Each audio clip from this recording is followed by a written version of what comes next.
بسم اللہ الرحمن الرحیم۔ السلام علیکم۔ زمانہ جاہلیت میں ذباب نامی ایک شخص بت پرست تھا۔ اس کو شکار کا بہت شوق تھا۔ ذباب کے بت کا نام کراس تھا۔ ایک بکرا کراس کے نام پر ذبح کر کے اس کا خون بت پر چڑھایا اور دست بدستہ عرض کی، حضرت آپ میں سب قدرت ہے، اپنی عنایت سے مجھے کوئی شکار ہی عنایت فرما دیجیے۔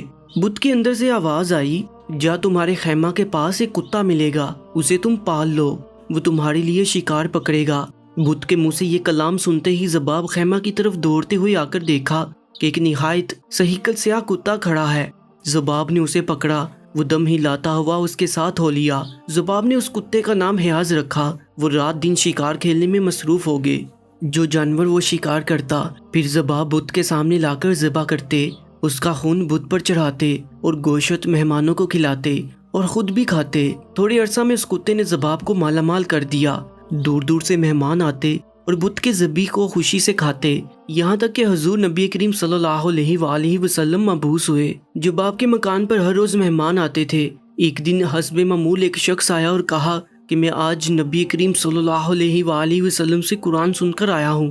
جب اس مہمان نے سید المرسلین علیہ الصلوۃ والسلام کی کچھ باتیں کی، خلاف عادت وہ کتا بھی کان لگا کر باتیں سننے لگا۔ جو وہ شخص باتوں سے فارغ ہوا تو ذباب کتے کو شکار کے لیے جنگل میں لے گیا۔ ہرن، نیل گائے، متعدد جانوروں پر چھوڑا۔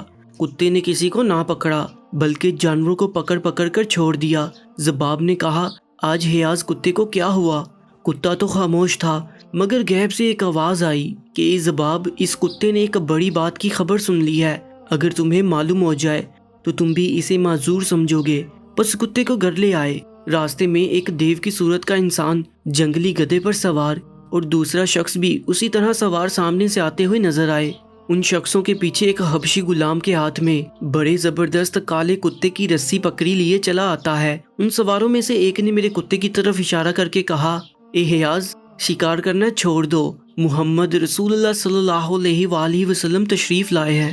ذباب اپنے گھر سوئے تو ایک آواز سنی۔ آنکھ کھول کر دیکھا تو وہ کتا تھا جو حبشی غلام کے ہاتھ میں تھا۔ وہ کتا حیاض کتے کے ساتھ باتیں کرنے لگا۔ حیاض کتے نے اس کتے سے کہا، ذرا ٹھہر جاؤ، ابھی گھر والا آتا ہے۔ یہ کلام سن کر ذباب نے آنکھیں بند کر لی اور سانس لینے شروع کر دیے۔ حیاض کتے نے ذباب کے قریب آ کر غور سے دیکھا کہ کیا گھر والا جاگتا ہے یا سو گیا ہے۔ غور سے دیکھا تو جان گیا یہ سو گئے، حالانکہ یہ جاگتے تھے۔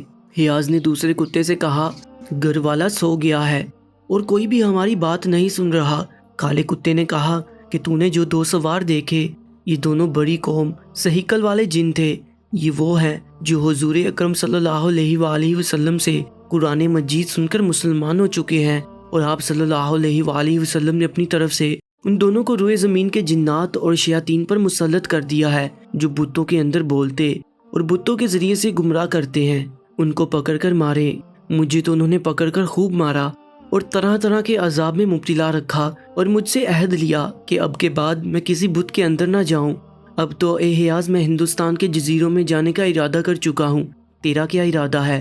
حیاض کتے نے، جو کہ وہ بھی دراصل جن تھا، کہا کہ جو آپ کی رضا، میری بھی وہی۔ یہ کہہ کر دونوں بھاگ نکلے اور ایسے گم ہوئے کہ اب تک ان کا نام و نشان بھی نہیں ہے۔ صبح کو ذباب نے یہ سارا واقعہ اپنی قوم سے بیان کر کے کہا کہ میں تو مکہ معظمہ جا کر مسلمان ہوتا ہوں۔ قوم سے کہہ کر اور تو کچھ نہ کیا، لیکن علیحدہ ہو کر بت کو ٹکڑے ٹکڑے کر کے پھینک دیا اور سرور کون و مکان صلی اللہ علیہ وآلہ وسلم کی بارگاہ میں حاضر ہوا۔